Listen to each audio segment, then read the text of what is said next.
¿Ya? Hola, muy buenas tardes. Muchas gracias a los que están aquí en la Universidad Simón Bolívar por venir y a los que nos están viendo por internet también. A la primera charla del año 2013 de la Asociación Venezolana para el Estudio de los Mamíferos, y hoy contamos con el doctor Ascanio Rincón. Para los que están en internet, básicamente vamos a enfocar la presentación y escucharán la voz del doctor Rincón.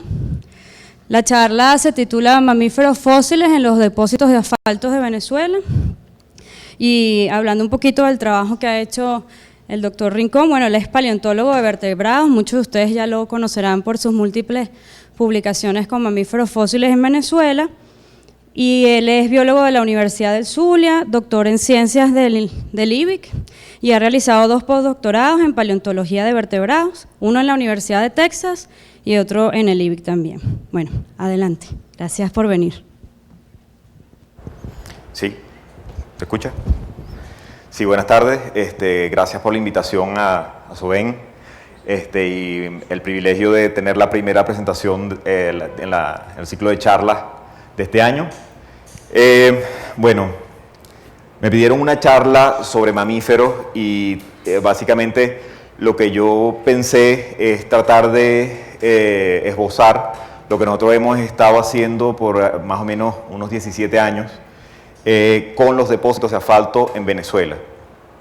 Y entonces, en estos depósitos de asfalto ha salido una gran cantidad de fósiles, principalmente del Pleistoceno, y entonces dentro de todo ese componente de fósiles han salido mamíferos. Entonces, nuestra investigación ha girado en torno a los mamíferos fósiles en los depósitos de asfalto de Venezuela, específicamente de Venezuela, pero estamos trabajando también en Perú, en Ecuador, en colaboración con varios colegas, y estamos tratando de enlazar esa información porque nuestra meta es tratar de entender el gran intercambio biótico de las Américas, que es un fenómeno que se dio a partir de la unión de lo que hoy en día es Panamá y lo que hoy en día es Colombia, formando un puente de tierra que permitió ese intercambio biótico entre América del Sur y América del Norte, que es simplemente la migración de esa fauna y esa biota que era endémica de Sudamérica hacia Norteamérica, y la fauna que no conocíamos en Sudamérica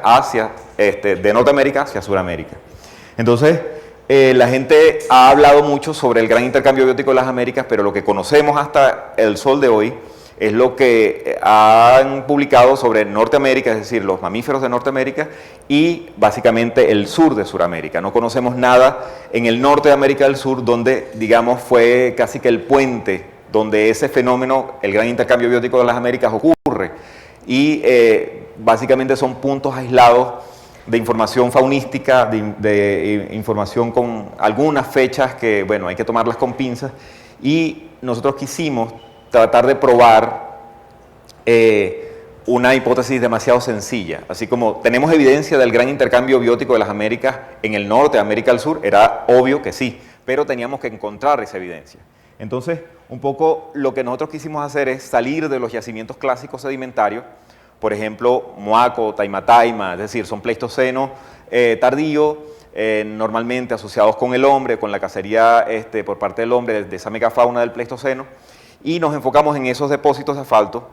Los depósitos de asfalto en Venezuela, cabía la pregunta natural, siendo Venezuela un país eminentemente petrolero, ¿por qué no teníamos un depósito como los de Rancho La Brea en California, donde han salido una cantidad enorme de fósiles?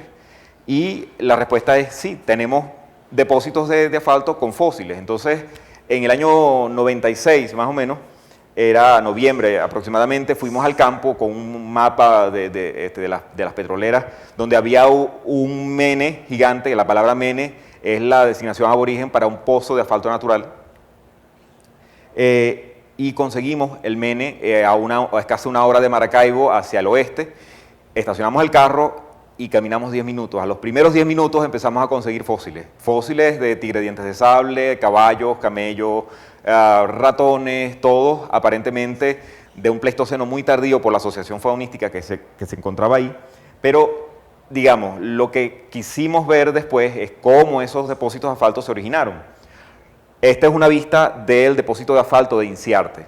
Lo que vemos en superficie es agua, básicamente, y entonces hay una cantidad de animales que están asociados a estos charcos de agua que se forman cuando el agua de lluvia cae en la superficie, no se escurre rápidamente y forman estos charcos porque el asfalto es una superficie impermeable, además tiene una propiedad adhesiva muy importante, lo que lo hace una trampa perfecta para todo lo que pase por su superficie.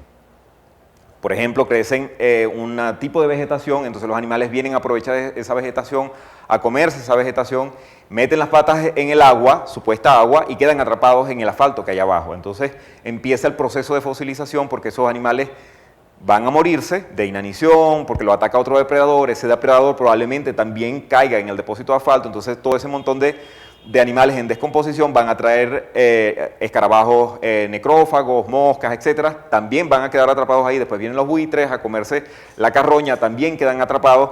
Es una serie de cosas que afortunadamente quedan en el registro fósil. Esto es para mostrar la propiedad viscosa y adhesiva del petróleo, y básicamente el proceso es así. El petróleo contenido en el subsuelo sale a la superficie formando estos grandes charcos y todo lo que pasa por sobre esta superficie puede quedar atrapado. Absolutamente de todo, desde granos de polen, flores, insectos, sapos, culebras, colibríes, cóndores, mastodontes, todo el ecosistema que circunda a estos depósitos de asfalto puede quedar potencialmente atrapado y entrar en el proceso de fosilización. Esta es otra vista para que vean un poco lo que se trata de estos grandes depósitos de asfalto. Son superficies que algunas están activas y otras están inactivas. ¿Qué quiero decir con eso? Que las partes activas todavía el asfalto es medio fluido y las partes inactivas es donde el asfalto está totalmente meteorizado y no hay posibilidad de adherencia de ese asfalto. Entonces tenemos zonas que van a tener muchos fósiles y zonas que no van a tener fósiles. Entonces necesitamos practicar una serie de pozos de prueba para ver dónde están los fósiles concentrados, porque no en toda la superficie vamos a conseguir fósiles. Quiero decir, en el subsuelo de esa superficie del Mene vamos a conseguir fósiles.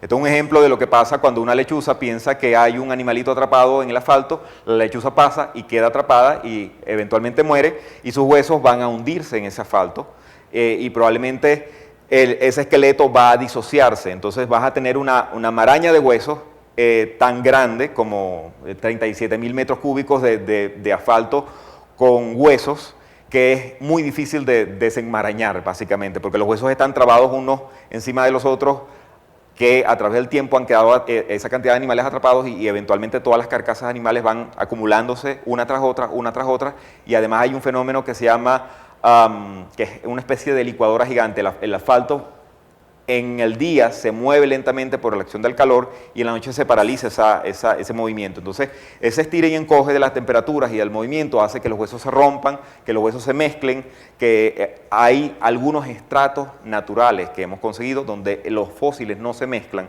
y eso es lo que vamos a ver un poquito más adelante. Libélulas que también quedan atrapadas pensando que es agua, bueno, suponiendo que es agua, insectos acuáticos, aves, absolutamente de todo queda atrapado, incluyendo a los paleontólogos que nos quedamos enamorados de esos depósitos de asfalto y de alguna manera también quedamos pegados al tema de investigación, ¿no?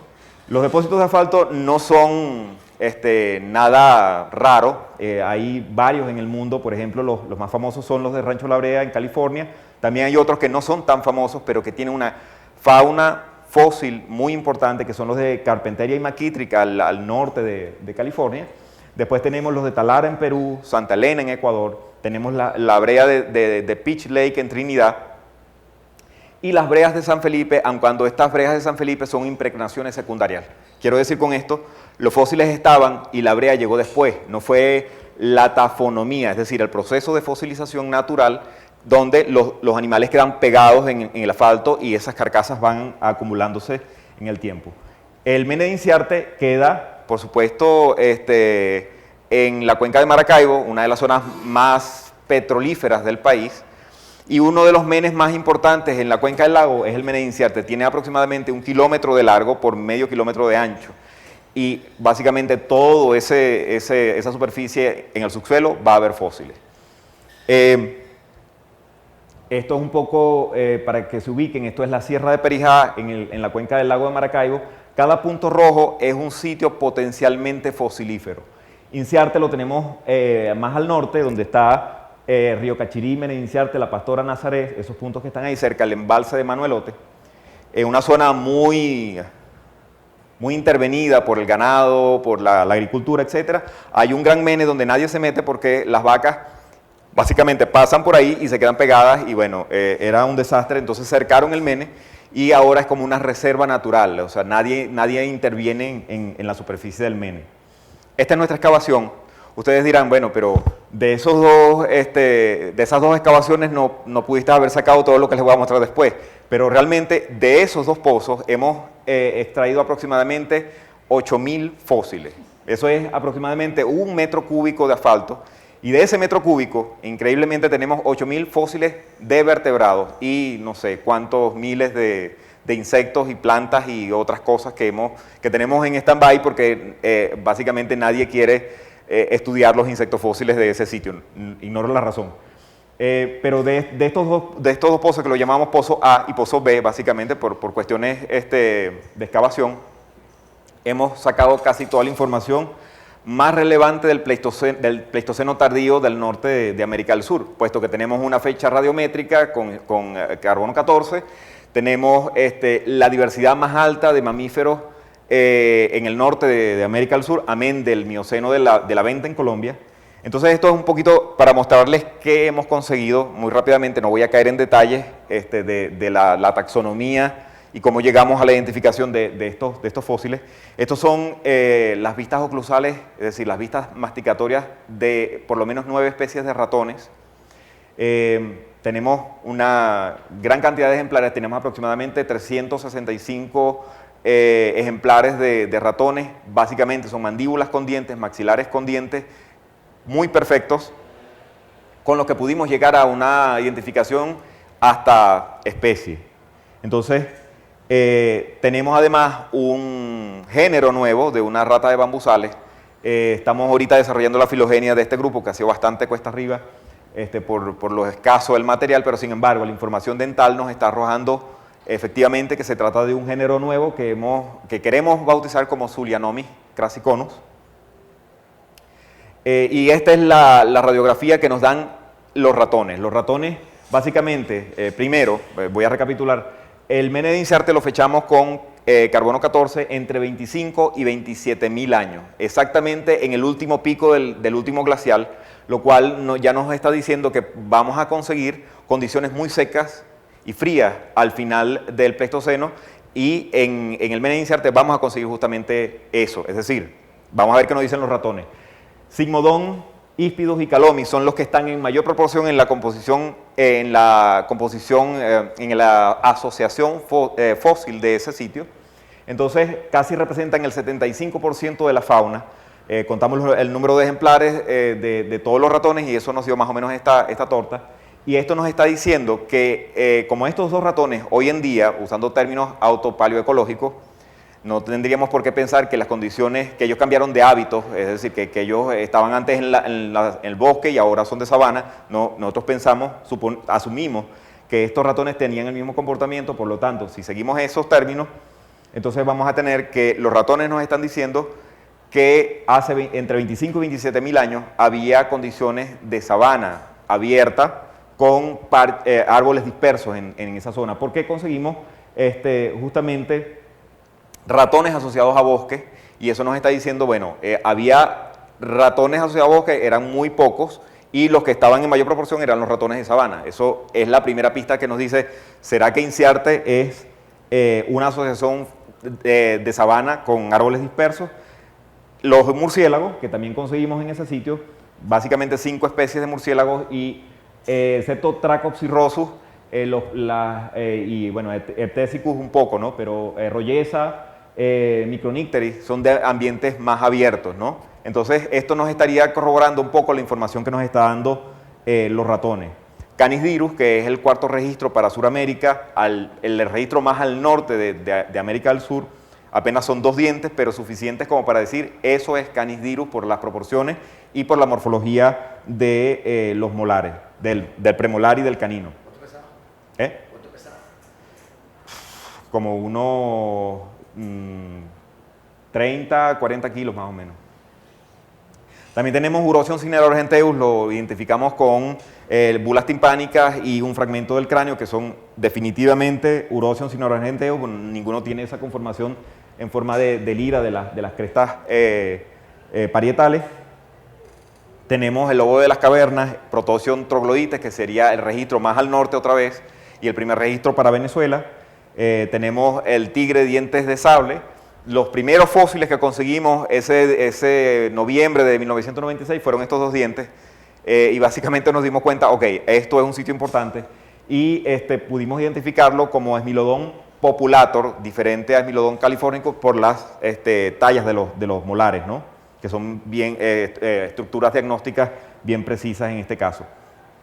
Tenemos caballos, tenemos Equus santelene, que se ha dicho por isótopos estables y otras morfologías de las patas de estos animales, que aparentemente habitaban en sabanas abiertas. Los tarsos de estos animales eran bastante estilizados, a diferencia de Equus neogeus, que los tarsos son bastante cortos, lo que estaría indicando que los tarsos cortos estarían más asociados a un animal con tracción, que necesita tracción para moverse en el terreno, y los caballos de tarsos largos son más bien ágiles, como para correr en sabanas abiertas. Entonces esto nos estaría indicando que Equus santelene está más asociado a ambientes más abiertos. Tenemos conejos, tenemos probablemente dos especies de conejos, lo identificamos con el tercer premolar inferior. Básicamente, rápidamente, Floridanus no tiene una crenulación en este pliegue, y Brasilensis tiene una crenulación muy marcada en este pliegue, y el esmalte es mucho más denso. Más o menos la identificación, cómo llegamos a eso.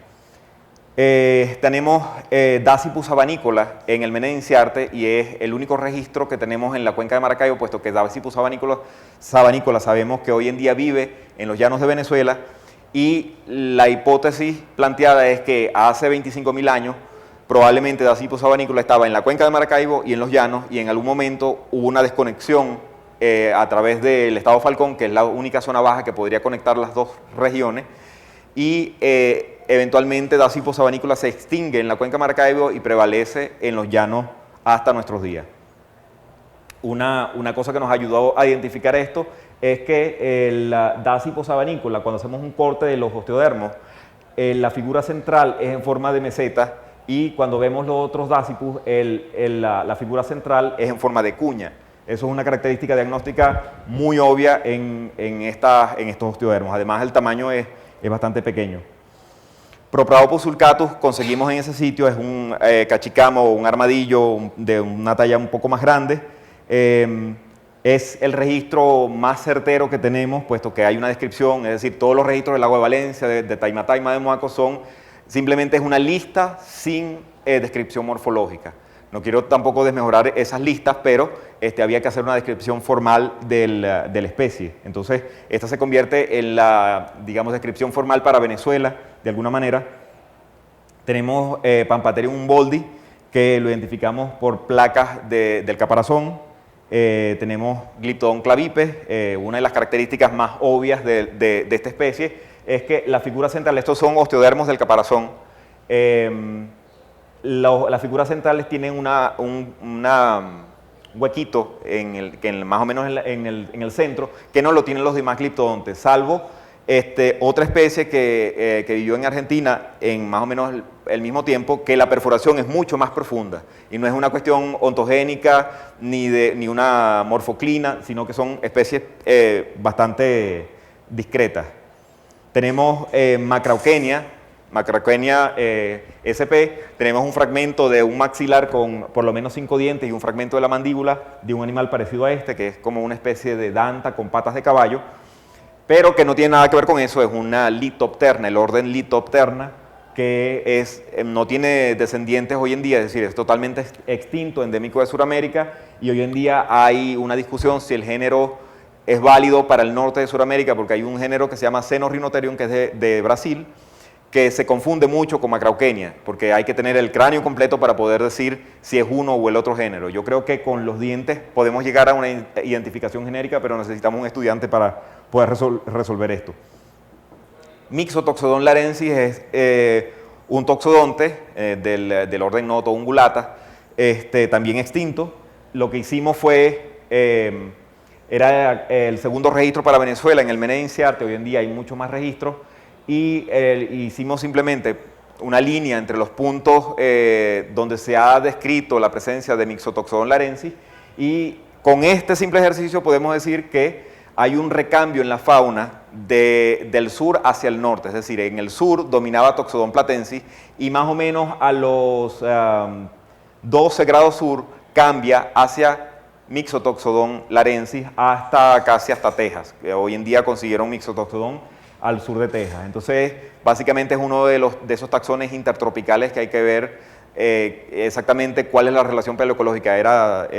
Vivía en sabanas, vivía en bosques, vivía en el borde de los bosques. Hoy en día hay un análisis de isótopos estables que está diciendo, básicamente por las proporciones de carbón en el fósil, que es un animal que vivió en un ambiente mixto entre la sabana y el bosque, o sea que tenía una movilidad bastante amplia en esos ecosistemas, y por eso logró alcanzar el sur de Texas, porque tuvo que atravesar probablemente selvas y sabanas a lo largo de su recorrido hacia el norte. Otro depósito importante en Venezuela queda al oriente, en las cercanías de la ciudad de Maturín, y se llama el Breal de Orocual, que hoy en día sabemos que está sobre la formación mesa, que se ha dicho es pleistoceno indiferenciado, y la formación mesa a su vez está sobre la formación Las Piedras, que dicen plioceno indiferenciado, y simplemente por posición estratigráfica han dicho que es plioceno o pleistoceno. Entonces, cuando conseguimos este yacimiento, quisimos primero averiguar qué edad tenía.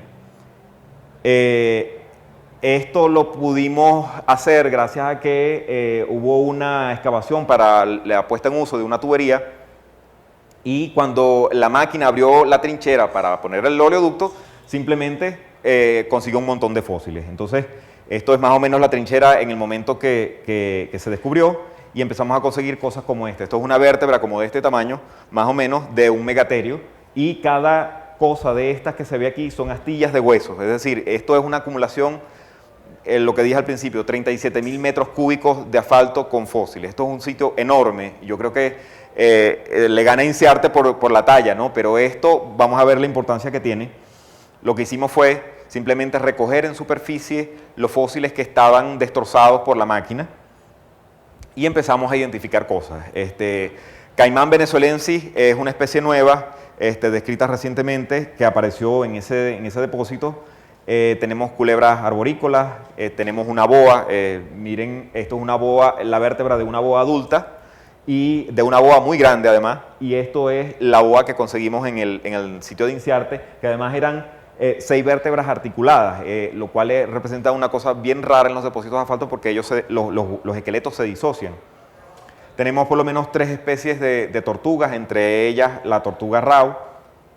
Tenemos recurvirrostris, paticos de agua, que eventualmente pensaron que esas superficies eran agua y quedaron atrapadas en ese sitio. Tenemos samuros, tenemos garras de samuro y garras de caricare, pero tenemos este tarso, que es una cosa enorme, que pensamos que es un cóndor. Probablemente un cóndor extinto del género Geronogyps, que se describió por primera vez para las bréas de Talara. Y sería el primer registro y el segundo registro fuera de Perú, el primer registro para Venezuela y el segundo registro fuera de Perú. Tenemos patos, algo parecido a la ayahuasca. Tenemos estos pedacitos del tarso, pero que son realmente muy grandes, y que estaban asociados los 3 y probablemente pertenezcan a un Forurrácide, y sería casi que la primera vez que conseguimos forurrácidos en Venezuela y de esta edad. Todavía no he hablado de la edad. Tenemos radipelados, tenemos varias mandíbulas de radipelados, probablemente una de ellas pertenece al género Didelphis. Tenemos un diente de una ardilla, probablemente del género Sciurus. La morfología del diente es muy similar al Sciurus moderno. Tenemos un puercoespín y probablemente algo parecido a Proechimis. El puercoespín es un dolor de cabeza porque no sabemos exactamente a qué género pertenece, si es Eretizón o si es Coendus. Probablemente es porque los dientes son de leche, no lo sabemos todavía, aunque los dientes tienen raíces. pero no entendemos por qué son tan diferentes a las especies que ya conocemos, o por lo menos a los géneros que ya conocemos. Tenemos un chigüire del género Capalmaterium, es un chigüire que vivió en las pampas argentinas durante el final del Plioceno. Exclusivamente al final del Plioceno, lo que nos está diciendo de alguna manera, ¿será que este depósito de asfalto pudo haber sido Pleistoceno tardío? Vamos a averiguarlo. Tenemos un húmero, un fragmento de un húmero de un murciélago que es muy similar al Desmodus actual y que por las medidas del húmero en su extremo distal coinciden con la especie Desmodus stocki, que es de Florida y se ha conseguido en otras partes de Mesoamérica. Sería el primer registro para Sudamérica de esta especie de confirmarse lo que decimos. Tenemos un diente de un mono, probablemente de la familia Cévide, pero desafortunadamente es el último fósil que recogimos y de ahí no pudimos recoger más.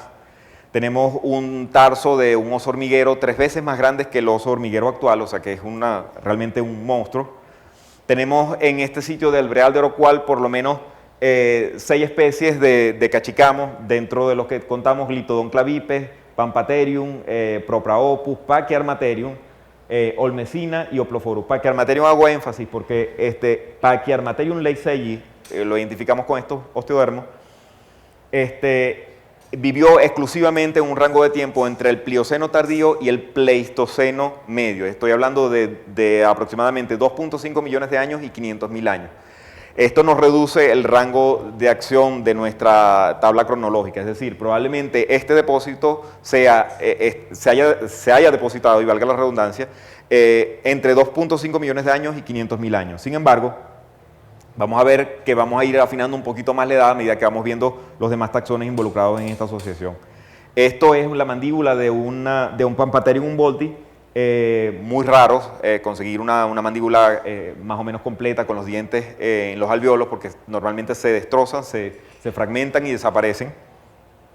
Tenemos por lo menos 3 especies de megaterios, megaloníquidos, megatérides, milodóntides.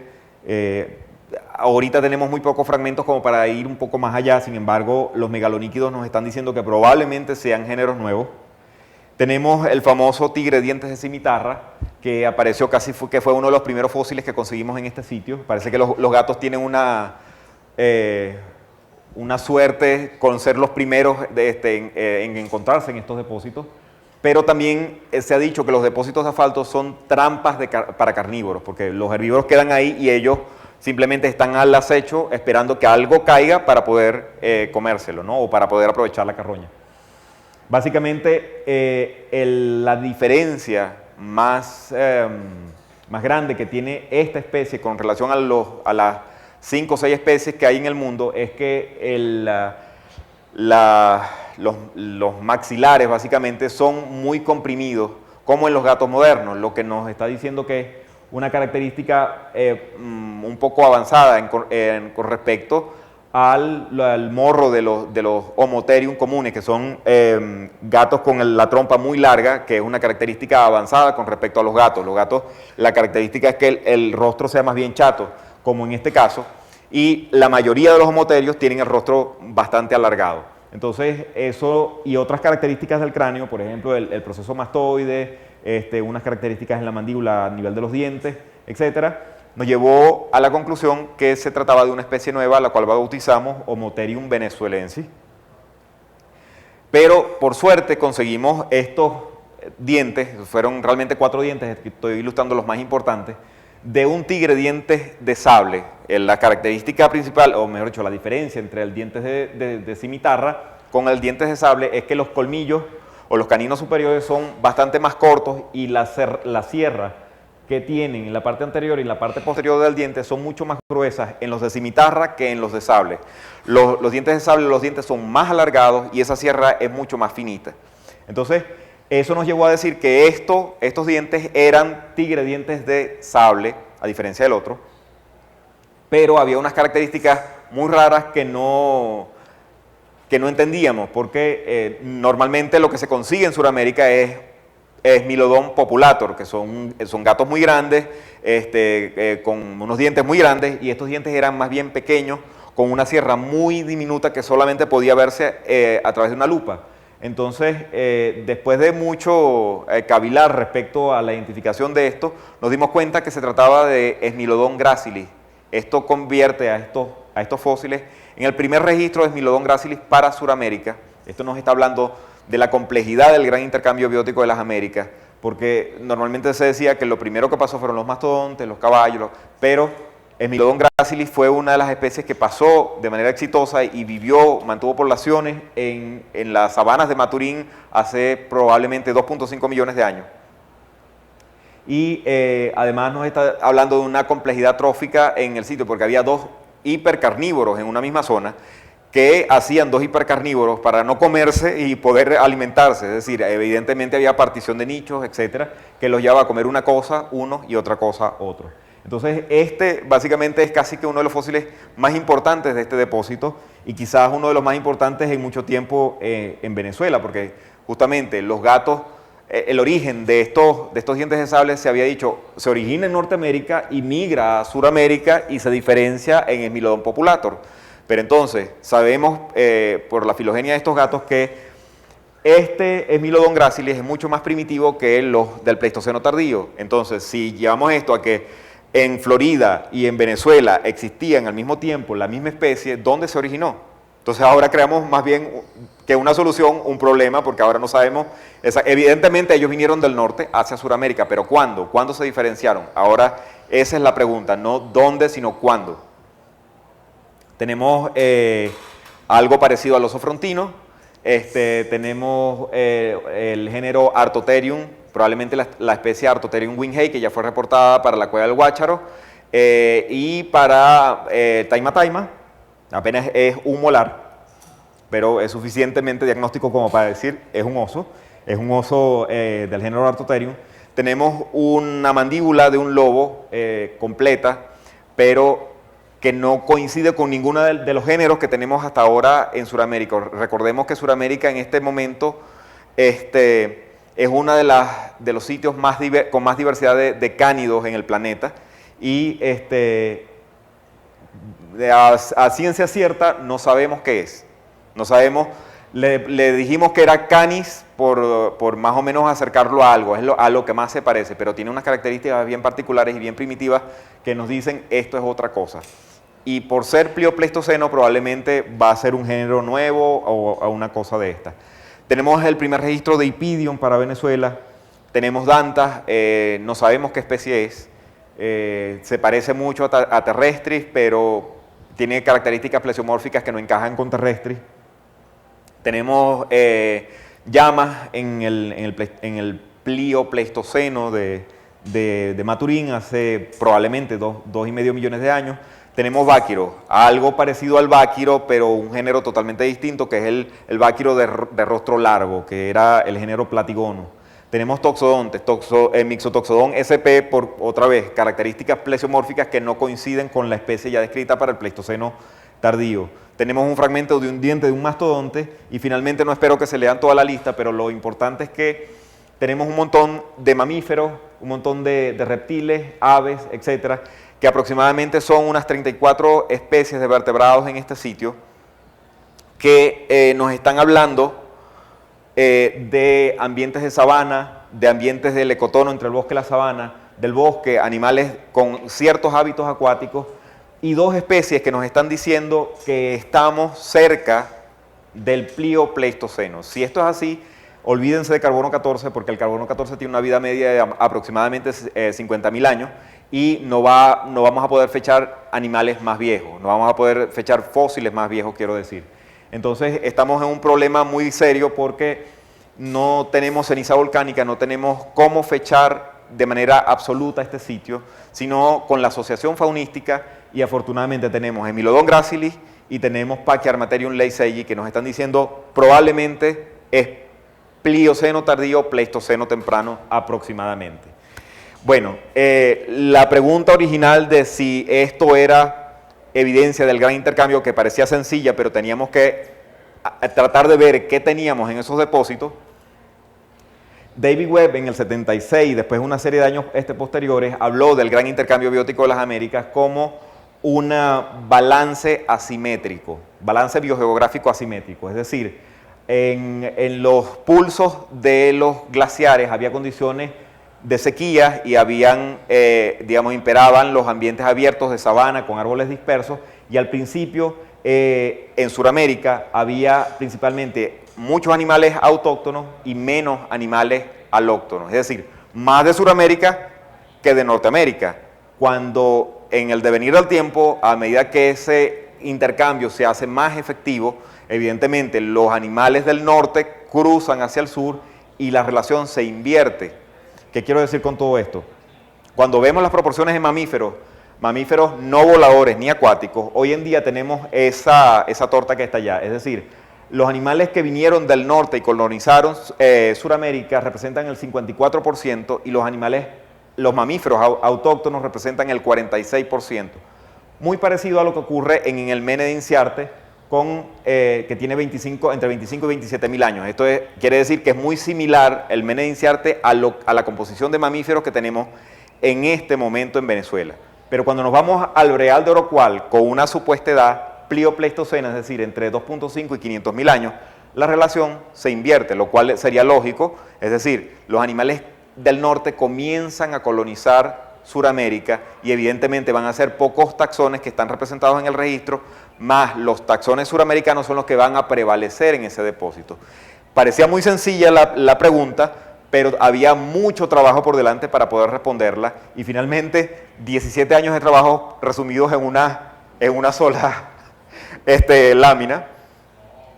Y otra de las cosas importantes que tenemos en este depósito de asfalto es que el Mene de Inciarte, aquí están las localidades más importantes con mamíferos fósiles en Venezuela. Entonces, el Mene de Inciarte va a ser la localidad con mamíferos más diversa del norte de América del Sur, básicamente, seguido por el Breal de Orocual. Esto tiene una explicación muy lógica, simplemente las capacidades adhesivas y esa capacidad impermeable que tiene el asfalto son una trampa perfecta para los ecosistemas que rodean estos depósitos. Y por eso tenemos estas grandes acumulaciones tan diversas, porque probablemente las otras localidades fueron muy diversas, pero el registro fósil, la tanatocenosis, es decir, el ecosistema de la muerte, se encargó de eliminar mucha de la evidencia de esos ecosistemas y básicamente nos dejaron muy pocas pistas de cómo eran esos ecosistemas. Pero en los depósitos de asfalto conseguimos una herramienta mucho más precisa para poder interpretar los ecosistemas actuales y eso es lo que nosotros hacemos en este momento en nuestro laboratorio. Siempre me gusta terminar con esta lámina, un mastodonte abatido por un par de tigres dientes de sable que estaban al acecho en un depósito de asfalto y hay un montón de carroñeros y otros carnívoros tratando de aprovechar eso. Todo ese ecosistema va a quedar atrapado hasta que algún paleontólogo osado los consiga, trabajando a 48 grados de temperatura, sin agua, bajo el sol del Zulia, que es bastante. Y siempre me gusta decir al final, no podemos pretender entender los ecosistemas modernos sin haber leído el último capítulo de su historia. Es decir, nosotros necesitamos mirar al pasado para poder entender nuestros ecosistemas, porque de lo contrario estamos haciendo estudios puntuales de lo que estamos viendo en nuestro entorno moderno. Gracias.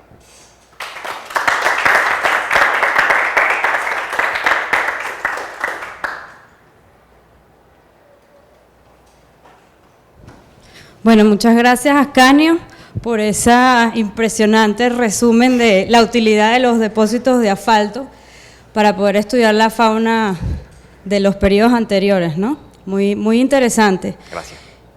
Vamos a pasar a la sesión de preguntas ahorita. Yo quería hacer mención de algo que no dije anteriormente, es que toda esta charla está siendo posible gracias a la Dirección de Servicios Multimedia de la Universidad Simón Bolívar, que nos está apoyando y nos da todo este apoyo técnico para poderla transmitir, ¿no? Entonces, bueno, pasamos el micrófono al público y lo vamos contestando. Vale.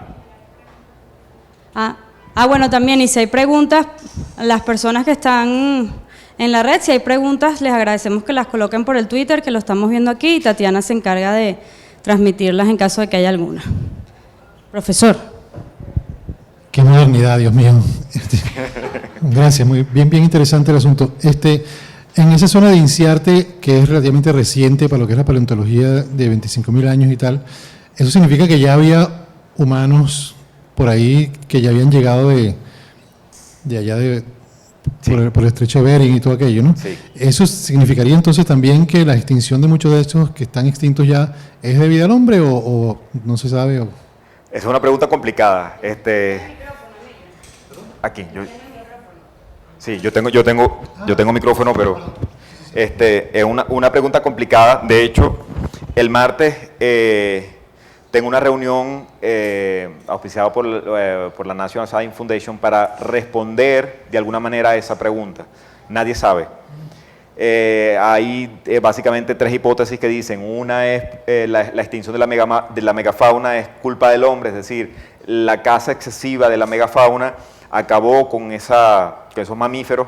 Otra dicen que fue el clima, las variaciones de clima no soportaron esas variaciones los grandes mamíferos y eventualmente se extinguieron. Y otro dice que fue una hiperenfermedad porque había muchos de estos mamíferos que suponemos que se movían en grupos, gliptodontes, mastodontes, caballos, hacían como las grandes manadas de ñu que tenían no solamente los ñu, sino cebras y otros herbívoros que se movían de alguna manera en manada de manera cíclica en el año. Lo que queremos hacer es tratar de asociar esos puntos con cierta asociación faunística y la información que tenemos sobre el hombre prehistórico de Sudamérica y la información paleoclimática. Y de alguna manera tratar de trazar una hipótesis más certera. La respuesta no la sé. Vamos a ver qué pasa en el transcurso del año. Es un representante de cada país. A mí me tocó la suerte de representar a Venezuela en esta intención de responder a tu pregunta. Vamos a ver dentro de una semana qué te digo.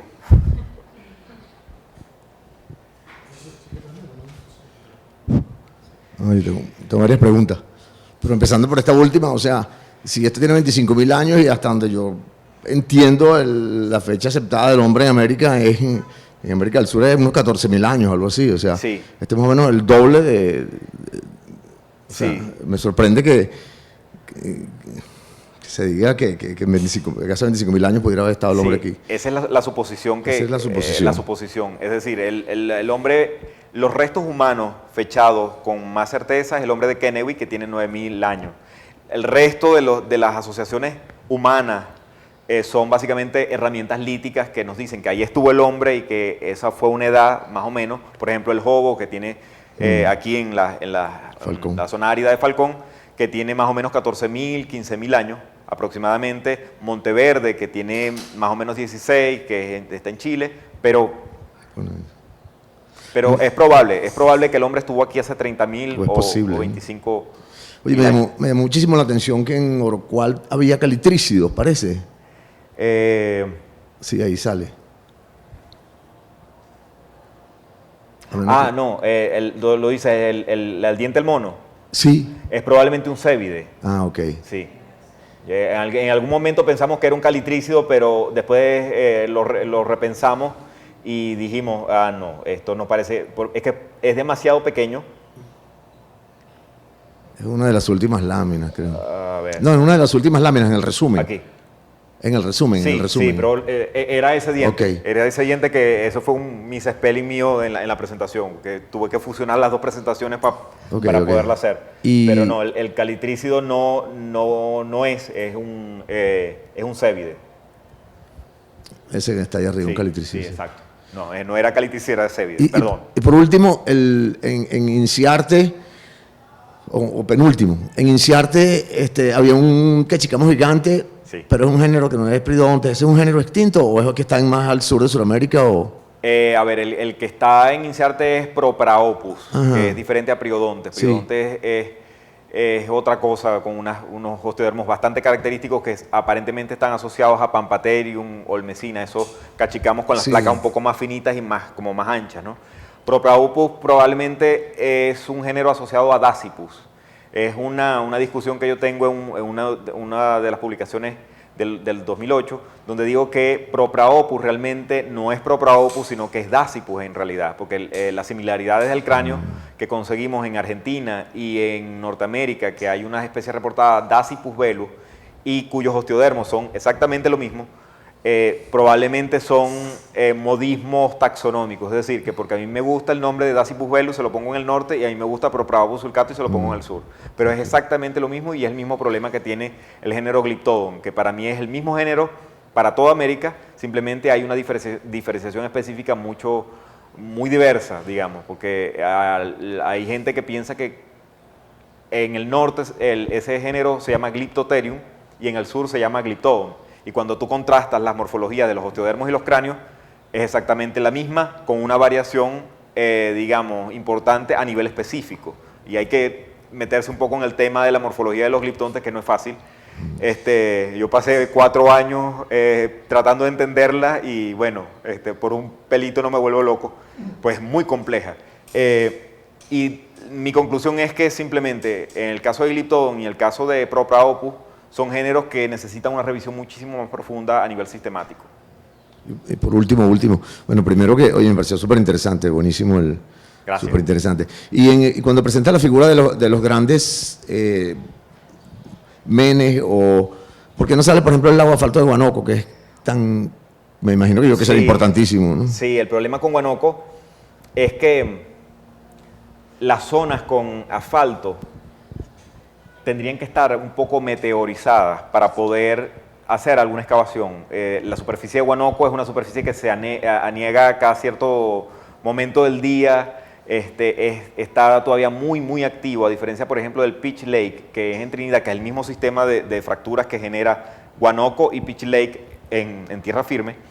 Entonces, Pitch Lake está un poco más meteorizado y consiguen fósiles allá, han conseguido gliptodontes, han conseguido megaterios, lo cual nos dice que había una conexión evidentemente entre Trinidad y tierra firme, ¿no? Incluso hasta en Tobago han conseguido gliptodonte en unas cuevas, o sea que hasta allá llegó la conexión terrestre. Entonces, en Guanoco simplemente es mucho más fluido y es muy difícil hacer una excavación ahí, porque bueno, tú metes la pala y cuando metes la pala, a los 2 segundos ya el asfalto líquido ha cubierto. El mismo problema tenemos en nuestra excavación. Cada vez que vamos a la excavación tenemos que quitar el asfalto líquido para poder seguir excavando, porque es una suerte de, bueno, el asfalto es como estratificado, el asfalto líquido, y hay ciertos niveles más meteorizados, más duros, que son los que contienen los fósiles. Y entonces el asfalto simplemente hay agua salada, asfalto, bueno, una cantidad de cosas que tenemos que hacer previo a la excavación que son bien fastidiosas. ¿Por allá? ¿Mariana? Vamos a poner el gráfico y el... Ya va. Espera, el micrófono. Pon el micrófono, por favor.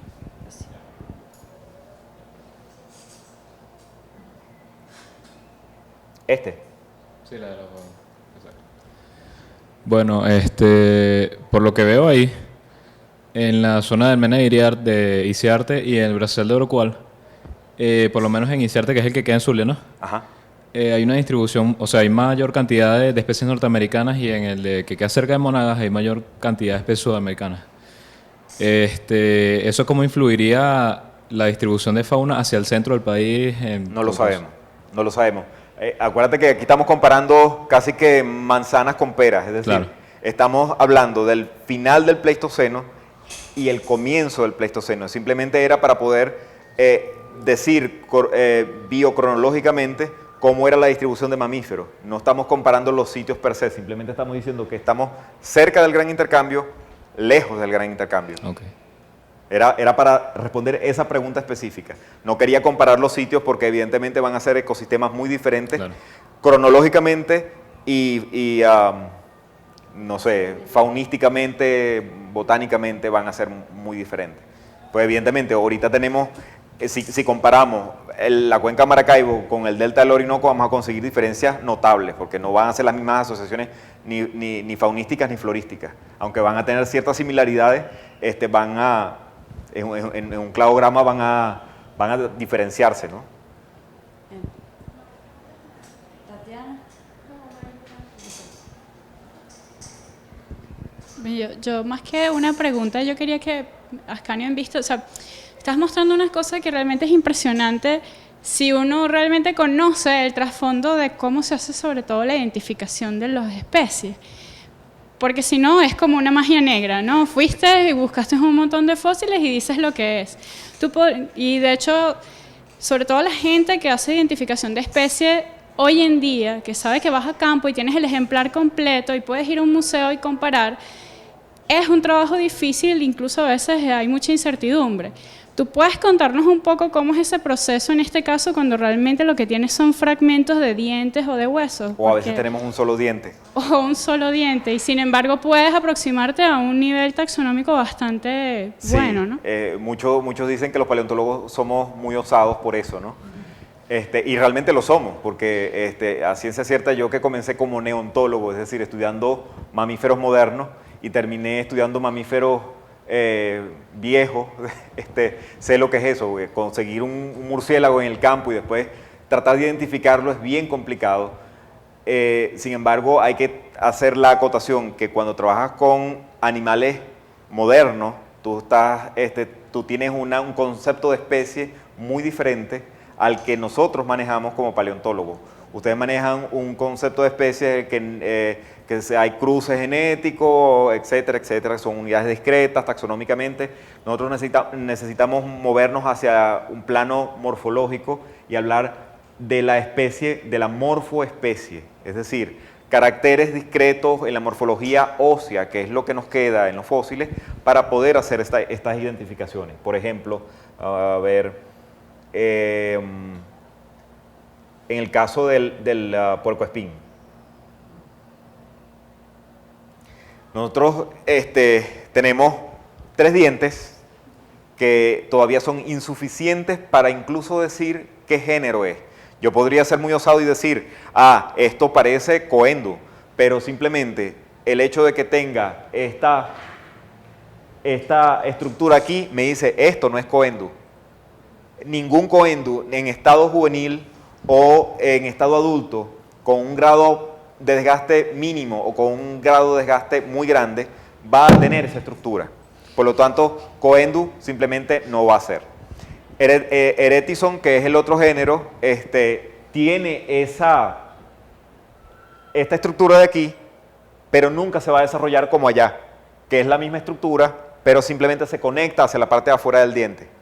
Entonces, esas cosas, tanto ontogenéticamente como morfológicamente y una serie de comparaciones, por ejemplo, en el caso del tigre, estuvimos aproximadamente 5 años viendo una cantidad enorme de ejemplares, 7 ejemplares. Ya eso es enorme en carnívoros fósiles, quiero decir.